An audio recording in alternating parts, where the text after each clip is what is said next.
Look ahead to next week. Let's start with Whitehouse and Chapel Hill. Man.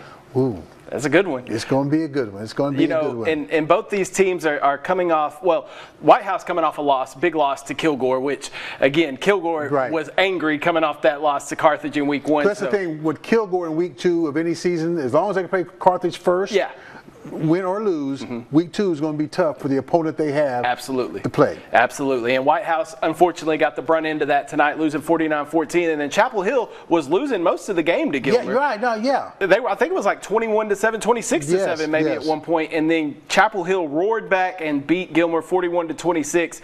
I'm impressed with these Chapel Hill Bulldogs. Coleman, I know you talked to Coach Reardon. You saw Blaylock this week. And Chapel Hill just continues to find ways to win games. And that's why I had to ask, okay, because I'm doing the highlights, and I'm like, hey, is this right? Because I had to ask the question. Because they came back. They came back. And DeMarcel Blaylock, our spotlight kid of last week, he had a big hand in this as well. So, that's the thing about Chapel Hill, man. Because they've done this before. They have. They're down, and then late in the game, you're like, oh, when do they come back? And that is, and I asked Coach Reardon last week. I said, how do you?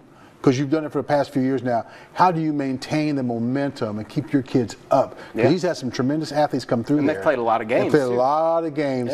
And he says it's something that they just believe in one another. And they do, during the off season when they're allowed to, they all get together and just kind of just bond and this and that. So there's a trust factor from the trainer all the way to the head coach, to the quarterback, and to the player. And this game next week with Whitehouse and Chapel Hill, it's a big game for Whitehouse, right? They get a big win over Woodrow Wilson in week 1, kind of get it put to you in week 2 against Kilgore. You play another District of Doom team the following week. It doesn't get any easier for Whitehouse. So they're going to need to get a win there. Again, we talked about it's non-district, so these games at the end of the year don't matter towards your playoffs. But you want to gain some momentum as you're heading into the district play. So I think Chapel Hill is riding a high right now. A big win over Jasper, big win over Gilmer, comeback win. Whitehouse struggling a little bit. Going to have to see if they can take it to Chapel Hill, but Chapel Hill's got the home field advantage. Well, and another thing about Chapel Hill, we move on, is Reardon is able to take advantage of the early tough schedule, the come from behind wins,